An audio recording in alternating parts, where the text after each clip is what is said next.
Bismillahirrahmanirrahim. Assalamualaikum warahmatullahi wabarakatuh. Dan di sini saya ingin membuat satu video penerangan tentang apa pengajaran yang berlaku pada hari ini. Jadi hari ini saya diberikan peluang untuk mengajar subjek matematik kepada pelajar kelas PK2A seramai 5 orang. Tetapi pembelajaran tadi dijalankan hanya 3 orang saja kerana ada seorang pelajar yang terpaksa untuk pergi ke hospital dan seorang pelajar lagi tidak dapat masuk ke dalam kelas lah. Okey. Jadi untuk sebelum saya menjalankan pengajaran matematik dan saya mengajarkan topik pendapatan dan perbelanjaan. Jadi sebelum tu saya dah terangkan dulu semalam sebelum masuk ke kelas. Saya terangkan dulu, saya menggunakan PAK 21 iaitu flip classroom. Jadi saya bagi tahu dulu apa yang saya nak ajar esok dan mereka dan ketika waktu kelas mereka tahulah apa yang mereka akan belajar. Jadi ini adalah apa yang saya terangkan berkaitan dengan pendapatan dan perbelanjaan.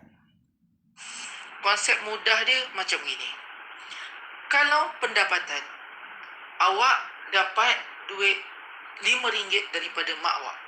Jadi itu adalah pendapatan. Okey, faham? Jadi awak dapat duit RM5. Okey?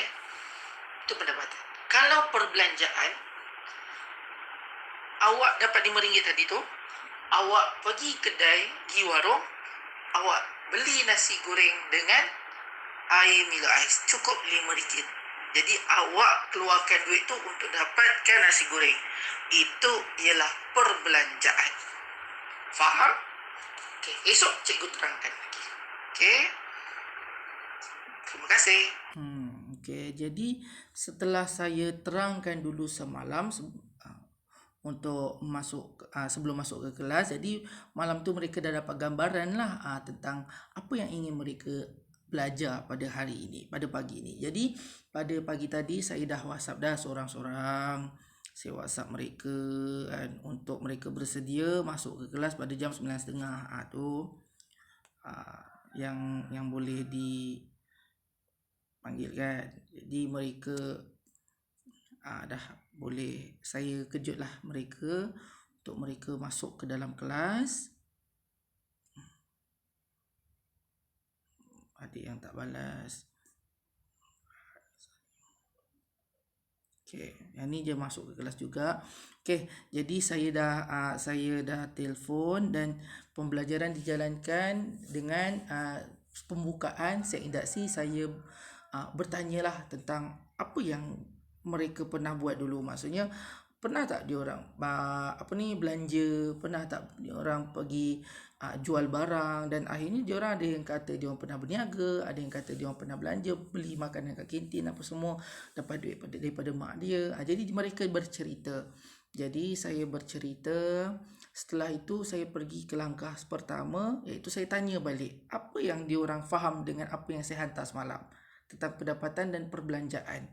Dan ketiga-tiga pelajar itu rupanya tidak melihat saya punya ni. Mereka kata malam tak ada internet jadi tak boleh nak buka. Jadi saya tak apalah. Jadi saya terangkan kat mereka tentang apa yang saya hantar semalam, iaitu berkaitan dengan pendapatan dan perbelanjaan secara ringkas. Dan di langkah kedua saya baru terangkan secara penuh tentang pendapatan dan perbelanjaan. Di sini saya gunakan teknik perbincangan. Jadi mereka boleh menjawab, mereka boleh bertanya, mereka boleh menjawab, mereka boleh memberi idea. Di sini saya nak memberikan penjanaan idea untuk mereka, dan secara tidak langsung ini akan meningkatkan mereka punya kekuatan keberanian untuk bercakap. Jadi dan ketika ini salah satu pelajar kita tidak dapat masuk kerana tiba-tiba lainnya putuslah. Jadi setelah daripada saya dah ajar di langkah kedua itu, kita teruslah pergi ke langkah ketiga, iaitu saya bagi tahu mereka tentang aktiviti yang akan kita jalankan. Saya akan hantar kepada mereka Google Form. Mereka akan jawablah di sini. Ini adalah contoh Google Form yang saya buat. untuk pembelajaran mereka hari ini. Kita tengok dulu.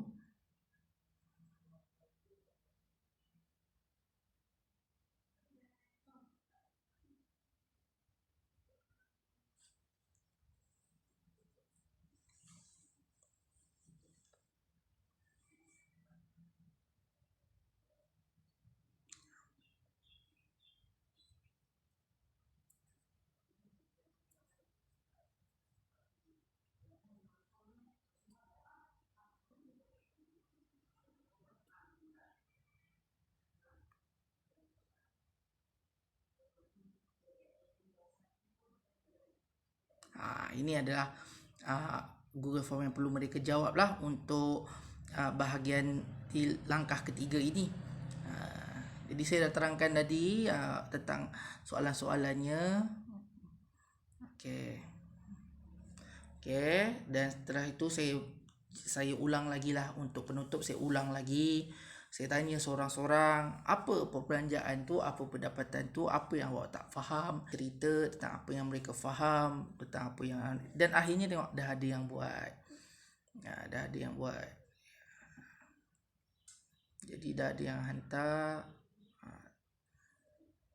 Jadi dia dah dapat 4 markah, jadi semua betul lah. Jadi di sini inilah pengajaran saya hari ini. Kenapa menggunakan WhatsApp? Kerana mereka ada satu pelajar yang sukar untuk menggunakan Google Meet.